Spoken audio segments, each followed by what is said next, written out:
অশান্ত পরিবেশ, এই বাচ্চা এতিমের মুখে হাসি ফুটানোর একমাত্র রাসূল ছাড়া আর মক্কায় কেউ ছিল না। এতিমও জানতো কোথাও শান্তি নাই। তার যে সম্পত্তিগুলি আবু জাহেল দখল করে আছে, সম্পত্তিগুলি ভোগ করতেছে, সে সম্পত্তির মালিক না, কেউ দিতে পারবে না। আবু জাহেল লিডার, কিছু বলতেও পারবে না, দিতেও পারবে না। নবী করিম সাল্লাল্লাহু আলাইহি ওয়াসাল্লাম নবুয়তি পেয়েছেন। আল কোরআনের বাণীগুলি যখন মানুষকে শোনাচ্ছিলেন, সাহাবে কেরাম অকথ্য নির্যাতনের শিকার হচ্ছিলেন। এমন একটা মুহূর্তে এতিম এসে বলল, হুজুর, ওই সম্পত্তির মালিকগুলি আমি।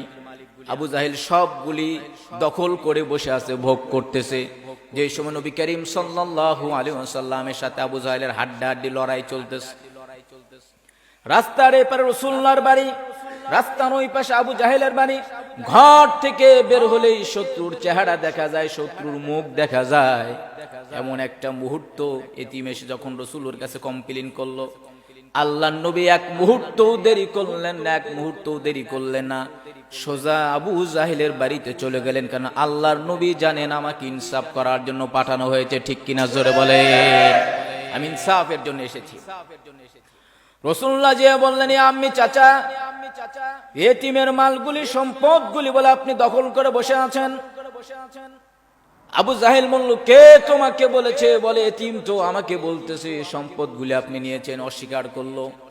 আল্লাহ রাব্বুল আলামিন আয়াত নাজিল করলেন, সূরাতুল মাউন দিয়ে দিলেন, আরাআইতাল্লাযী ইউকাযযিবু বিদ্দীন ফাযালিকাল্লাযী ইয়াদুউল ইয়াতীম ওয়ালা ইয়াহুদ্দু আলা তুআমিল মিসকিন। আল্লাহু আকবার বলেন। আয়াত নাজিল হলো। আসলে আবু জাহেল এতিমের সম্পদ ভক্ষণ করতেছে, ও তো আখিরাতকে বিশ্বাস করে না। কারণ যে ব্যক্তি আখিরাতকে বিশ্বাস করে, সে এতিমের মাল খেতে পারে না। ঠিক কিনা জোরে বলেন? ও তো এতিম, এতিমের হক দিল না, মিসকিনকে অসহায় তাড়িয়ে দেয়, এতিমদেরকে তাড়িয়ে দেয়, এতিমের হক নষ্ট করে। আসলে মূলত যে এতিমের হক নষ্ট করে, মিসকিনের হক নষ্ট করে, ও আসলে আখিরাতের প্রতি তার কোনো ঈমান নাই।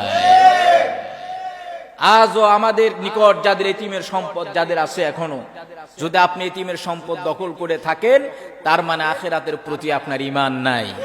কারণ আপনি যদি আখিরাতের প্রতি ঈমান থাকতো, তাহলে সবার আগে নিজে না খেয়ে এতিমের মালগুলি বুঝাই দিতেন। এতিমের মাল বুঝাই দিতেন। বুঝাতে চাচ্ছে এমন একটা অশান্ত পরিবেশ, সেই পরিবেশকে শান্ত করার জন্য রাসূলুল্লাহ ছাড়া আর কেউ ছিল না। আল্লাহ রাব্বুল আলামিন গোটা জাতিকে শান্তি দেওয়ার জন্য, গোটা পরিবেশটাকে শান্ত করার জন্য আল্লাহ রাসূলুল্লাহর উপরে কোরআন নাজিল করলেন। 40টি বছর যে রাসূলকে মক্কায় রাখলেন, রাসূলুল্লাহ কোনোদিন মিথ্যা কথা বললেন না, কারো সম্পদ লুণ্ঠন করলেন না, কারো ঘর দখল করলেন না, জমিন দখল করলেন না। এত শান্ত প্রিয় ছিলেন, এত ভালো মানুষ ছিলেন, যে আবু জাহেল এবং উতবা সাইবা পর্যন্ত বলতে বাধ্য হয়েছে, মুহাম্মাদের চেয়েও উত্তম মানুষ জমিনে আর কেউ হতে পারে না, আর কেউ হতে পারে না। রাসূলুল্লাহ যখন দিনের দাওয়াত দিলেন, হাড্ডাহাড্ডি লড়াই শুরু হলো। আল্লাহর নবী সাল্লাল্লাহু আলাইহি ওয়াসাল্লাম কাবা ঘরে দাঁড়ায় সালাত আদায় করেন, কাবা ঘরের মধ্যে নামাজ আদায় করেন। কেউ কিছু না বললে কিন্তু আবু জাহেলের ভালো লাগলো না।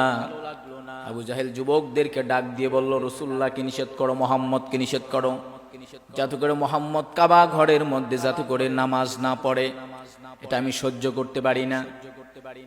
যুবকরা রাসূলুল্লাহকে নিষেধ করলেন।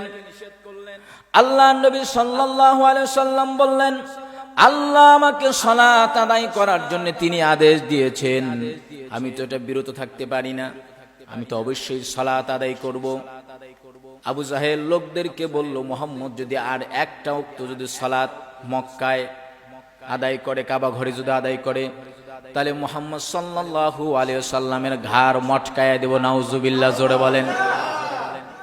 ঘাড় মটকানোর ভাষাকার, জোরে বলেন, ঘাড় মটকানোর ভাষাকার, আরো জোরে বলেন, ঘাড় মটকানোর ভাষাকার। আজও কেউ মিডিয়ার সামনে, হাজার হাজার মানুষের সামনে দেশের মৌলবাদীদের ঘাড় মটকাতে চায়। তার মানে এই ভাষা তোমার না, এই ভাষা তোমার না, এই ভাষা হলো আবু জাহেলের। এই ভাষা কার? জোরে, এই ভাষা কার? আবু জাহেলের ভাষা ব্যবহার করেন কেন? কারণ আপনাদের আগাগোড়া সব আমাদের চেনা, কারণ আপনার এ টু জেড সব আমরা জানি।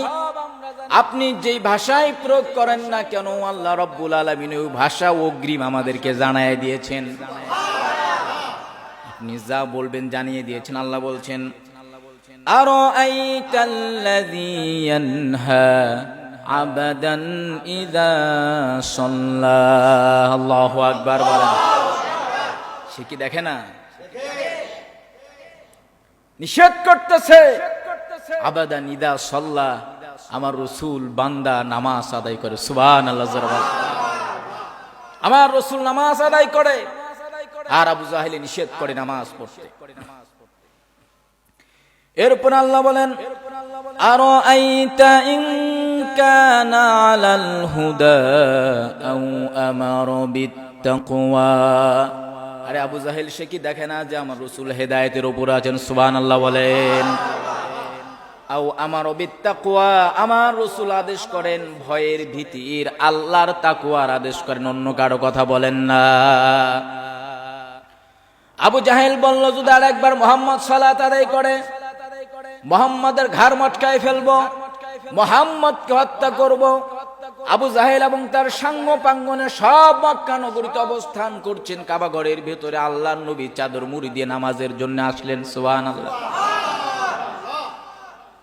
যখন তিনি এটা রাসূলুল্লাহ যখন আসলেন সালাতে, যখন দাঁড়াবেন, আল্লাহ রাব্বুল আলামিন বরদাস্ত করতে পারলেন না যে আবু জাহেল কোনো একটা কাণ্ড ঘটায় বসবে। এই জন্য আল্লাহ রাব্বুল আলামিন অগ্রিম ফেরেশতা নাজিল করে পাঠায়া দিলেন। যেই ঘাড় মটকাতে চেয়েছিল রাসূলুল্লাহর, যেই হাত ভাঙতে চেয়েছিল রাসূলুল্লাহর, হত্যা করতে চেয়েছিল রাসূলুল্লাহকে, আল্লাহ রাব্বুল আলামিন ফেরেশতাদেরকে পাঠিয়ে দিলেন। সাথী সঙ্গীরা বলতেছে, এই যে আবু জাহেল দেখো মুহাম্মদ সালাত আদায় করতেছে, দেখো, তুমি না বললে তার ঘাড় মটকায় দেবে। আবু জাহেল বলল, আবু জাহেল অগ্রসর হলো। বুখারীতে হাদিস এসেছে, অন্যান্য কিতাব হাদিসে এসেছে, আবু জাহেল যখন অগ্রসর হলো, দেখতে পেল যে মুহাম্মদ সাল্লাল্লাহু আলাইহি ওয়াসাল্লাম এবং তার রাসূলুল্লাহর মাঝখানে এবং আবু জাহেলের মাঝখানে কে যেন বাউন্ডারি দিয়া তৈরি করে দেয়াল বানায় রাখছে। এরপর আল্লাহ বললেন, আরাআইতা ইন কাযাবা ওয়া তাওয়াল্লা, যে সে মিথ্যা প্রতিপন্ন করেছে এবং কি পৃষ্ঠ পরিদর্শন করেছে, পিছন দিকে ফিরে গেছে, শরীয়ত মানে নাই। আলাম ইয়ালাম বিআন্নাল্লাহা ইয়ারা, সে কি জানে না যে আল্লাহ রাব্বুল আলামিন তাকে দেখতেছেন? সুবহানাল্লাহ, জোরে বলেন। আল্লাহ কি আমাদেরকে দেখেন না? জোরে, আল্লাহ আমাদেরকে দেখেন না? আল্লাহ আমাদেরকে দেখেন। আল্লাহ বলেন, কাল্লা লা ইল্লাম ইয়ান্তা লানাসফাআন বিন্নাসিয়া।